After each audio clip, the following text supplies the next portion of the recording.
Now loading podcast, period.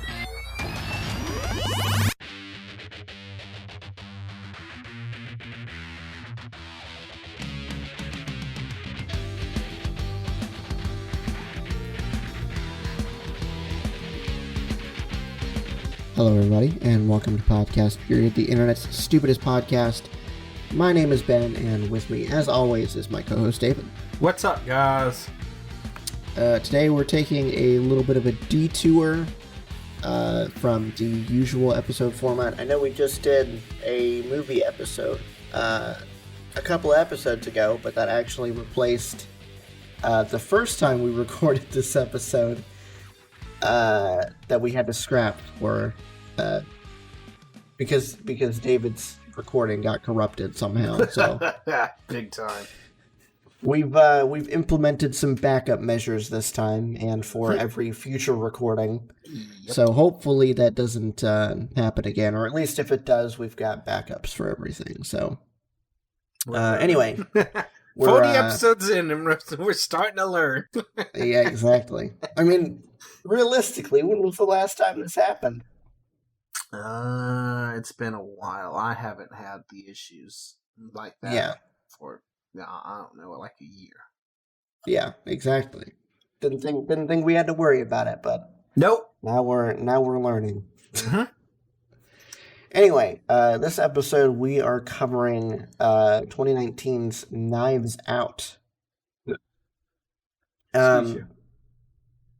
We'll start with the synopsis, and then we'll get into our initial thoughts of the movie, and then we'll kind of just, bounce around with whatever we want to talk about.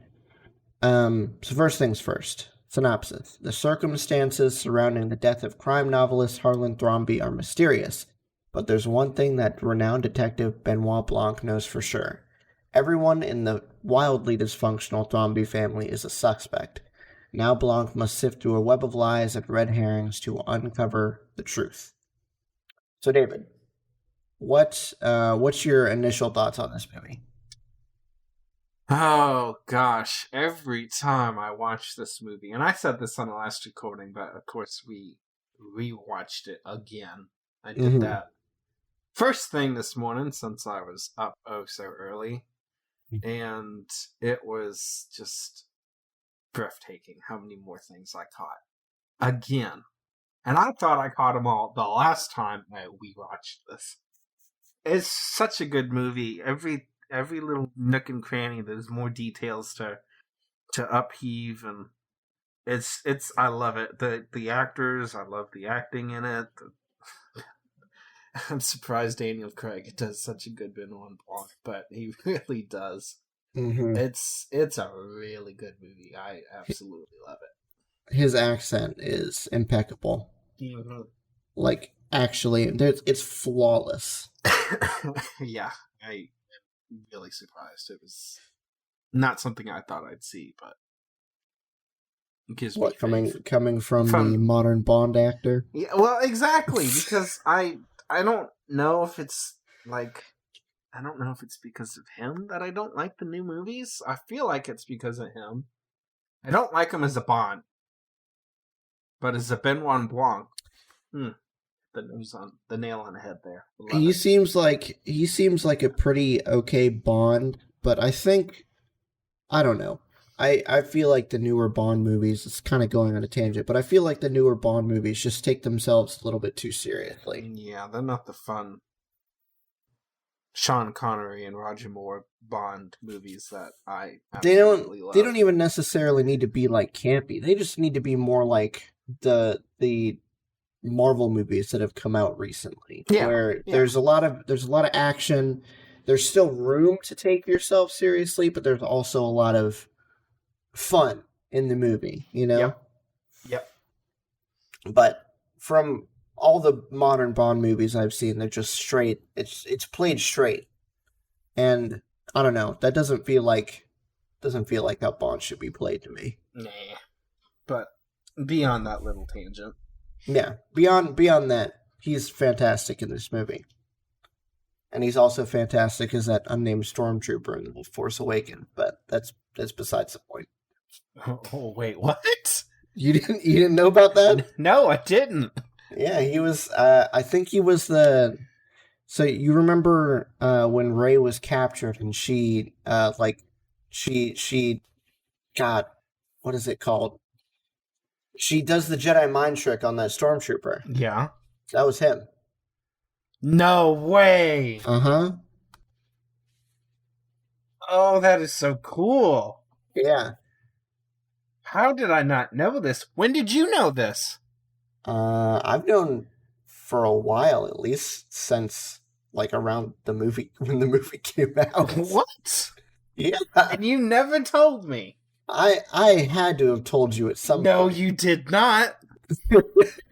I would have remembered that. That's good. That's Oh, hilarious. Goodness gracious. Oh, well, you know what? You learn something new every day. Mm-hmm. One thing I wanna talk about that I caught this time that I thought was super interesting, knowing how everything turns out. Mm-hmm. Right after the opening scene where Fran finds Harlan dead. Yeah. Uh-huh. Where we open on what's her name? Marla? Or Marta? Marta, yeah. That opening scene, or that second opening scene, I should say, where we're kind of introduced to her, it's super interesting because her mindset right now is that she believes that she has killed Harlan. Yes. And the TV show that her sister is watching Mm-hmm. is repeatedly saying, you killed him. You killed him. She killed him. Something like that. Yeah. I thought that was such an interesting touch. You know, I've listened to that scene a couple of times, obviously, and I heard something about it being like a murder. Because obviously, her mother got really upset. I'm assuming it's her mother got upset with her sister about watching that. Specifically after the fact that Marta just lost her employer unexpectedly. But I didn't catch all the little nuances until this morning. It just like you just said you just caught it this time around about you killed him. Oh my gosh, what have you done? It's like, oh my, how did I not catch that before? That is amazing that you brought that up. Because I didn't think about it, but I noticed it this time around too. It's crazy. So it's very interesting. It's very interesting the amount of details that you can pick out on like a second or a third viewing of this movie. Yeah. Yeah, I don't think I really caught much more than that, other than like the obvious stuff that, you know, pops out at you on a second viewing. But I thought that one was particularly interesting, just because it's not something that you see when you're watching it the first time, but upon multiple viewings, it's something that you can be like, it's like the director winking at you, you know? Yeah, exactly. Yeah. So I thought that was super interesting, considering, you know, her mindset in that scene. Yeah, it's so many of those little things that you didn't catch the first time around that you catch the second or the third, and I thought I'd caught them all, and I caught that specific scene. I realized what was going on with the bottles. You had mentioned, of course, nobody knows this, but he had mentioned it the last time we tried to record this. He was a little confused as to how Marta knew which medicine to give Harlan after it had been swapped. And she thought she screwed up when she actually got a chance to read the bottles. But it turned out she hadn't. And I was explaining to him, well, it was the different consistency of the viscosity of the liquids. She's done it so many times. She knew which one was the morphine and which one was the other thing. And I didn't catch that Blanc had taped over the bottles again as a demonstration when they were laying out the whole thing. And I caught that this time. I was like, yeah, I noticed it this time too. I saw him holding the bottles and like doing something with the tape. I'm like, oh. Oh. Yeah, because when he asked her, how did you know this was the morphine? I didn't quite understand that part either. Until because he said, I taped over and I didn't think he meant like just then. And I realized, I said, oh, okay. That makes so much more sense. Now I understand why he said the different consistency. I thought it was what he was talking about when she punctured it with the needle. I didn't realize he was talking about her holding it up in her hand, shaking the bottle back and forth because he taped over the label. I was like, oh. Mm-hmm. See, little things like that, you catch them and it's like, oh, that makes so much more sense. It makes me love the movie even more. Little nitty-gritty stuff like that. It's insane the attention to detail that's paid to pretty much everything in this movie. I can't think of any plot holes or anything in this movie. It's insane. No, it's crazy. I noticed it I think I noticed it before, but I actually paid attention to it this time. Mm-hmm. The grounds had a back entrance gate kind of deal that Marta had stepped through the night that she went back up to the house, trying not to be seen, and obviously left tracks because it had rained or something. Mm-hmm. When they replayed the scene explaining how Ransom had done what he had done, did you notice that Ransom had walked along the wall? Mm-hmm. Yep. I noticed that the first time we watched the movie. Did you? Okay. Yeah. I think I noticed it, but I didn't really think about it. The fact that he thought about that, not to leave tracks behind. He purposely walked where he wouldn't. He was thinking it out. He's definitely Harlan's grandson. Yeah, exactly. 100%. 100%. Still doesn't know the difference between a prop knife and a stage knife, though. No. Speaking of which, I watched, I think it was something on Facebook the other day. We talked about the retractable knife last time, and I guess we'll talk about it this time too. Mm-hmm. But did you know that they had retractable needles too? This is what they do in shows all the time when somebody's, quote, injecting themselves or something. They literally have retractable needles. And the liquid somehow fills the inside of the syringe, so it looks like it's disappearing into the needle, but it's not. Huh.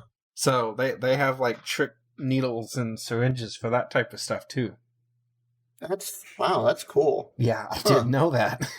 I mean, it makes sense, I guess. Yeah. I guess you don't really want to be injecting people with anything, especially if you don't know what you're doing. But exactly.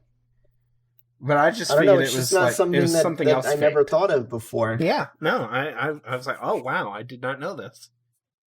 I just thought they faked it some other way. Clearly, we're not injecting somebody with drugs. Maybe it's just, I don't know, colored water or something. Maybe. I mean, saline solution. That could very well be what it is, but yeah. Either way, but either way. Okay, so what else? What else do you want to talk about? What haven't we touched on yet? Oh, jeez. We haven't touched much on the acting, which we covered a lot the last time, so I think we should do that again. Yeah, okay. Well, we talked about Daniel Craig quite a bit, so let's move on to probably the second biggest actor in this cast, at least as far as cultural popularity goes right now, Chris Evans. How do you think he did in this movie? Man, seeing him as somebody other than, good old loving Captain America, the man could do no wrong. Mm-hmm.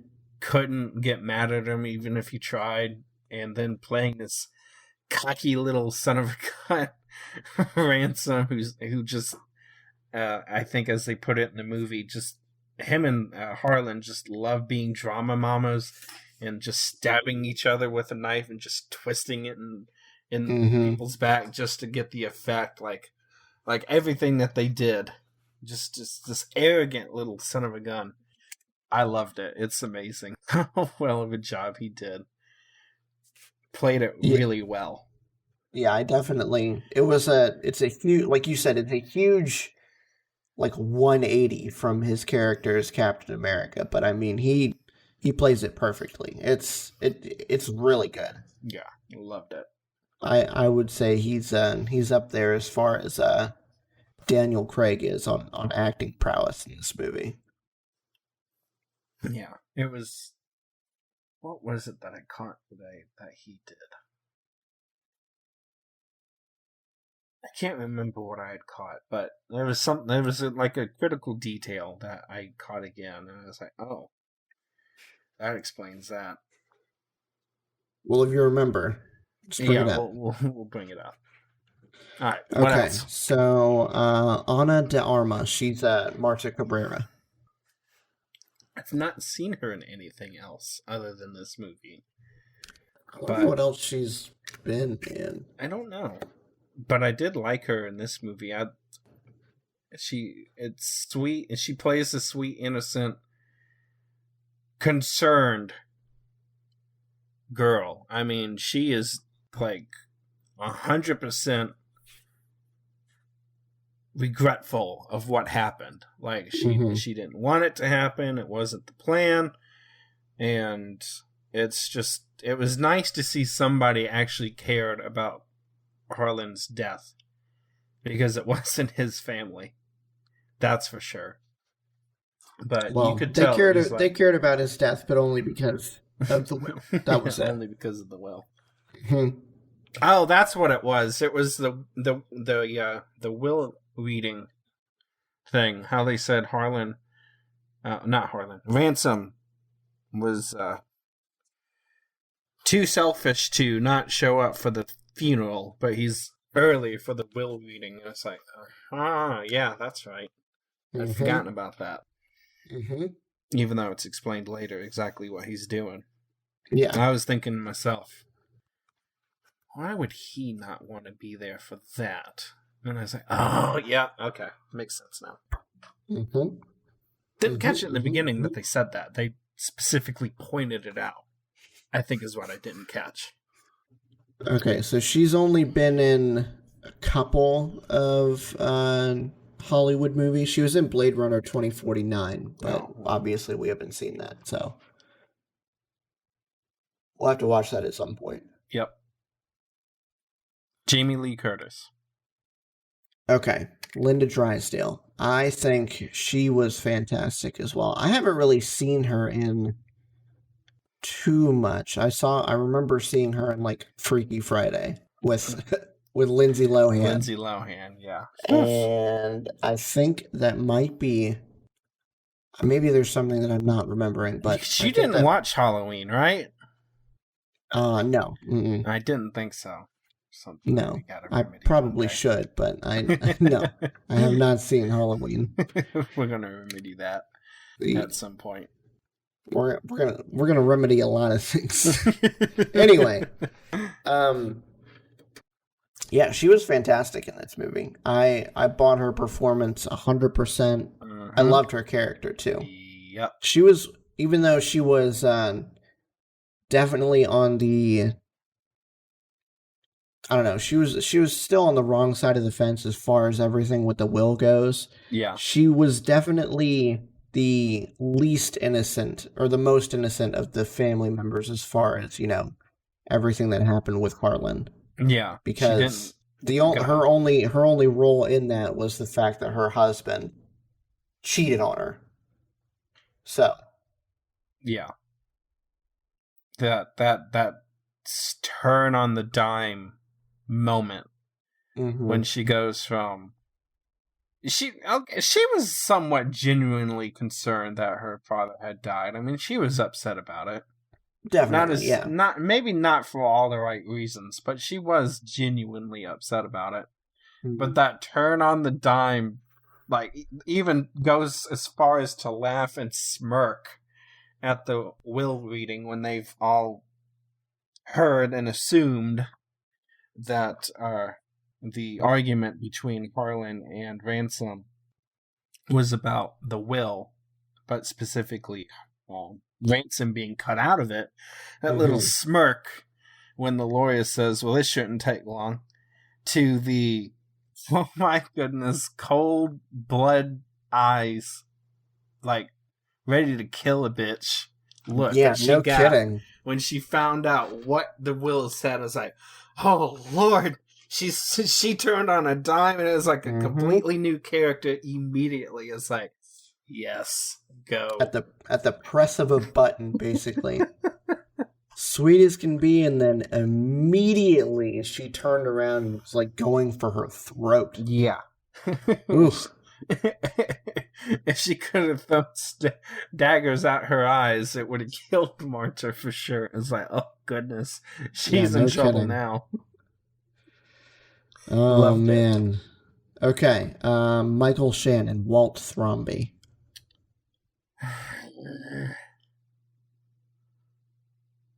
I don't know. It was a good performance. I've not seen him in anything else.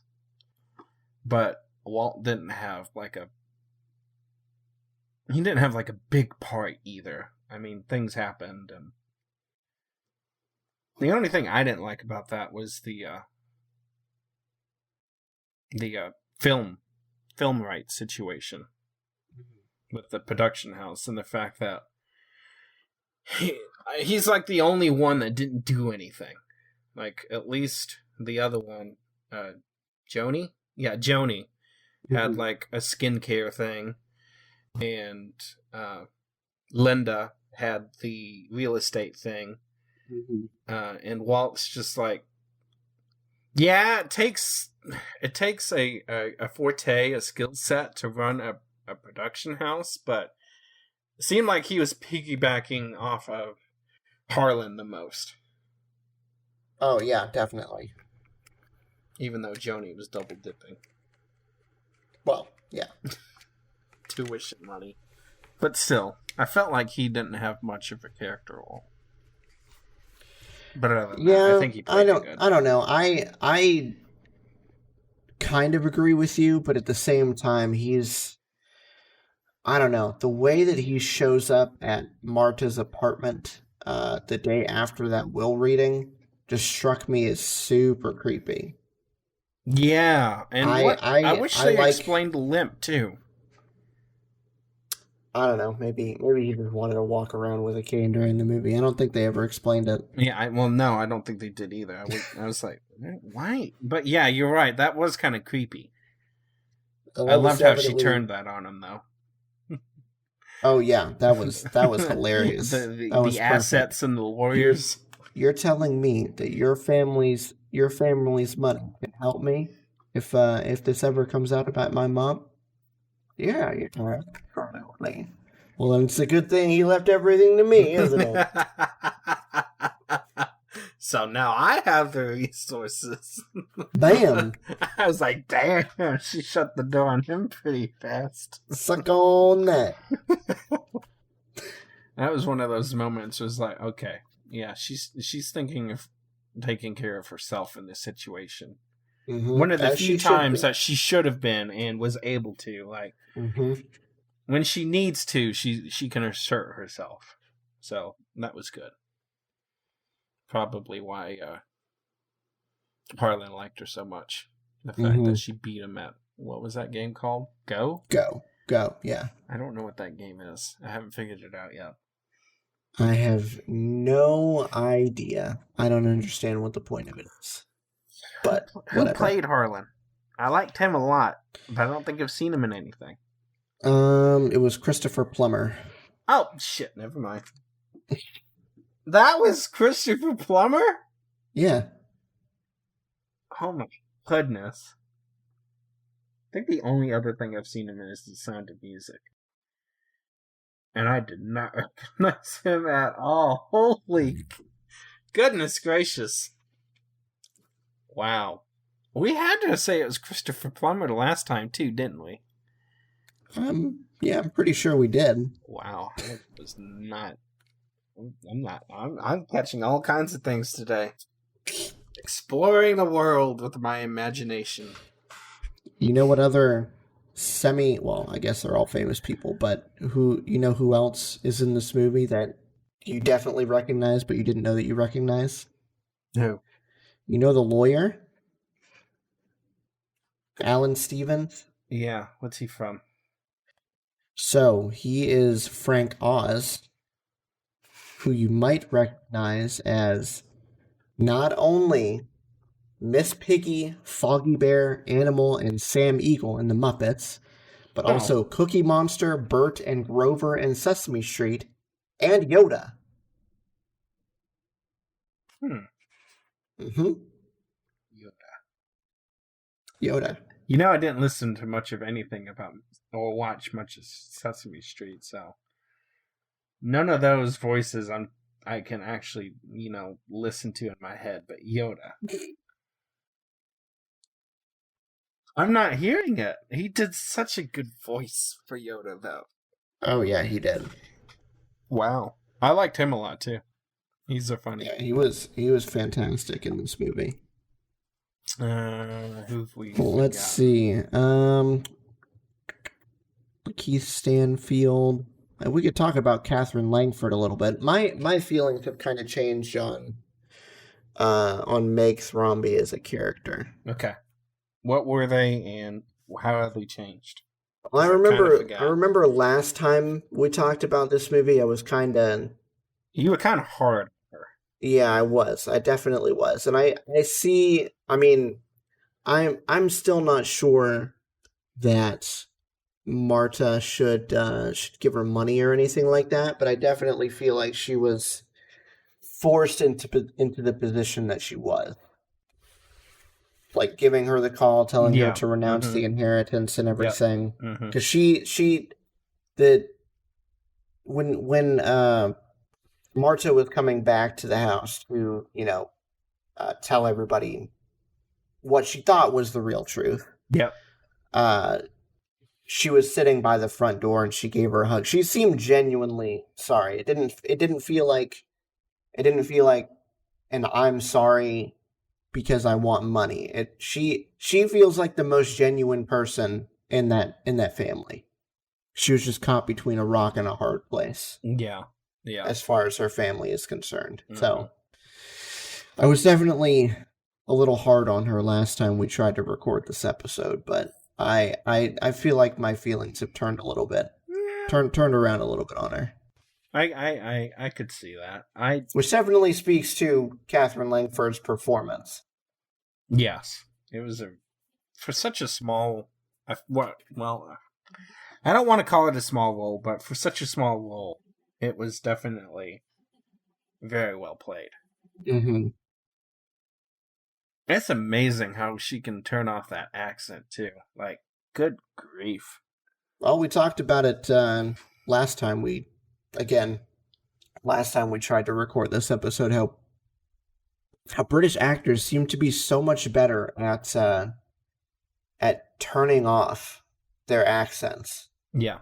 Slipping into American ones. I mean, obviously look at Daniel Craig. He's got a typical British accent, and here he is going with like the New Orleans drawl. Yeah. That typical Southern drawl. That KFC foghorn leghorn drawl. Exactly. If I had to guess, if I did not know that Daniel Craig was British, you could have fooled me into thinking he was 100% American. Yeah. Would not have had a clue. Nope. And same thing with Catherine Langford. Yep, I can't tell. In fact, I didn't know she was when I first saw her in 13 Reasons Why. Yeah, it wasn't until I saw a couple of interviews about the series that I was like, oh, damn. She's got a pretty strong British accent too, or English, or whatever it's supposed to be. Excuse us Americans, we know nothing. But it's like, wow, she's really good at turning that off. She's fantastic. You know who else is pretty good at it? And I'm kind of surprised. Tom Holland. Oh, yeah. Tom Holland is great at that. There's a new movie. I forget what it's called. What is it? Devil All the Time? Is that what it's called? Is it the one where he's playing a Southern character? It's on like Netflix or something, isn't it? I don't know. I don't remember. I'm pretty sure it is. Can't Hold on. remember what it is. I saw the trailer for it after Yeah, somebody devil mentioned all the time. Yeah, okay. It's like, wow, he can really do a really strong Southern accent, too. Mm-hmm. It's a bit much, honestly. I don't know if I like it or not. But it's there. It's like, wow. Okay. Oh, man. All right. Let's see. What else do you think we should touch on? We touched on, I think, pretty much everybody, at least everybody who plays a major role in the story and everything. I think we've touched on everybody we can. Yeah. Trying to wrap my brain what we not did really any action about. sequences we can talk about. Nope. We've talked a lot about the attention to detail already. Mm-hmm. I don't know. This movie is just good. Yeah, really good. There's not really... I can't think of any nitpicks that I have on this. Like, at all.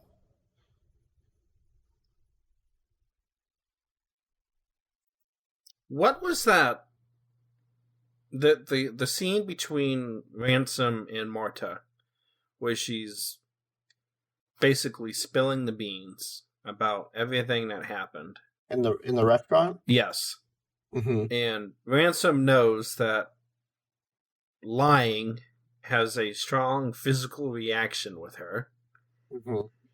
And he called it beans and sausage. Yeah. What in the heck was in the bottom of that bowl? Was that bread? Because it did not look like sausage to me at all. No, I don't think that was sausage. It was probably like baked beans mixed with sausage. I'm pretty sure that was bread on the side. Okay. Because I was like, that does not look appetizing to me at all. I couldn't figure out what it was. It was like a really dark... What would that... I don't know. Whatever. Point being... It's not sourdough. I know what you're talking... I know what you're talking about. It's like, oof. It looks like you know that marbled bread?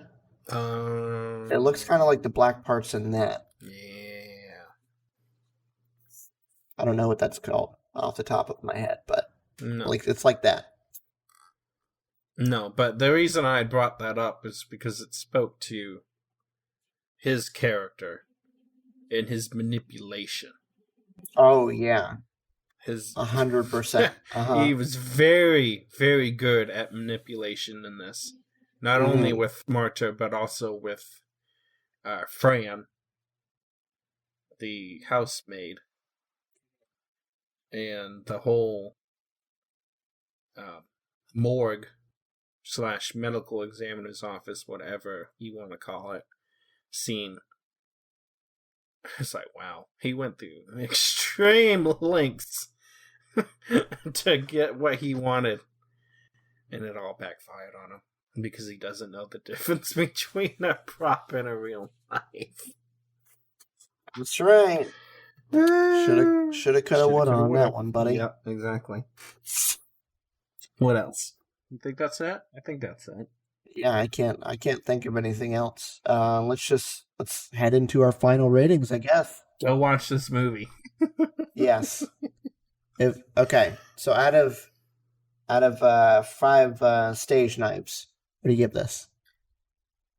If I remember correctly, and it's been a few weeks since we've done it, so I might not be remembering correctly. Mm-hmm. But I think I gave it the coveted 5 out of 5 staged knives, because I can't find anything to complain about in this movie about the movie. Yeah. So I'm going to do it again. It's a 5. I absolutely love it. And it proves, I said it last time, that every time you watch it, you catch new stuff. And I thought I'd caught it all. And I caught so much more today. I said, okay, yeah, it proves my theory. You will learn something new every single time you watch this movie. Mm-hmm. Till maybe like 100. At some point, you'll get it all. But I just love it. It's perfect. Can't complain. Acting's good. The plot is good. The attention to detail is good. I want a sequel. I don't think I'll get one, but I want one. What are you talking about? They There's a sequel with Daniel Craig that's already in development. Oh, yeah, that's right. Uh-huh. I forgot about that. We talked about this last time. You know what I want? I want a coffee mug that says, "My coffee, my house, my rules." You know what? I bet you I can find one. I love that. The fact that we opened on that coffee cup and we ended on it. Mug, Knives Out. Absolutely love that mug.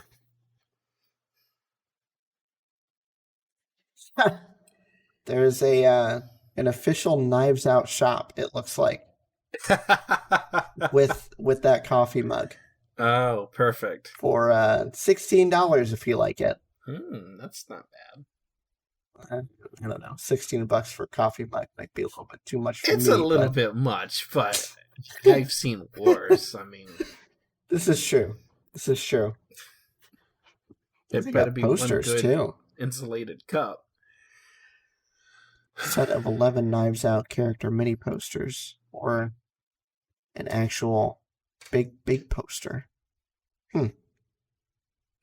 Interesting. It's only $25. Oh, goodness. Okay, so what about you? To get into my rating, I was not as gung-ho as you were last time we recorded this episode, because you wasn't. I was all up on my high horse that there's no perfect movie or anything, but watching it this time again, I can't find any faults.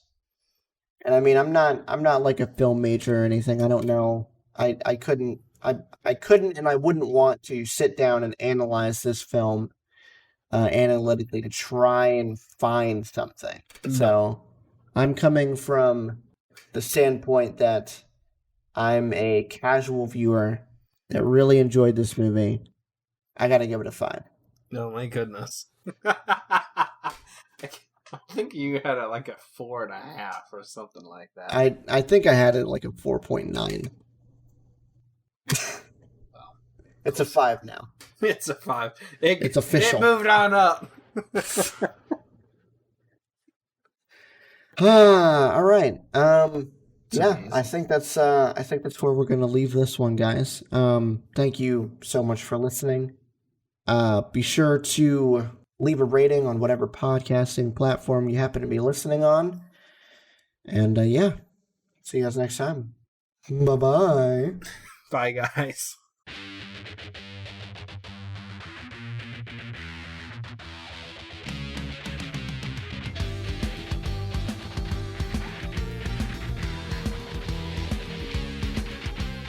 Thanks for listening to this episode of Podcast Period. This episode was hosted and produced by Ben and co-hosted and edited by David. You can contact Ben on Twitter at BenPlaysVidges. That's Ben Plays VIDYAS. And you can contact David on Twitter at Car6by16. If you'd like to chat with us about any of the topics on this episode, you can hit up the show at Podcast Period on Twitter, or shoot us an email at podcastperiodpodcast@gmail.com. We also have a new website that has launched featuring new articles written by us, as well as links to all the episodes. Please visit that at podcastperiod.com. Want to do more for the show, but aren't sure how? We have a Patreon for that. For as little as $1 a month, you can get early access to episodes and so much more, and support the show while doing it. Just go to patreon.com/podcastperiod. Do you love sci-fi movies and shows? So do we. That's why we created the podcast from Planet X, a podcast where we analyze and discuss your favorite pieces of sci-fi media. Check it out at the link in the show notes. That's all for this week. Thank you so much. We'll see you next time.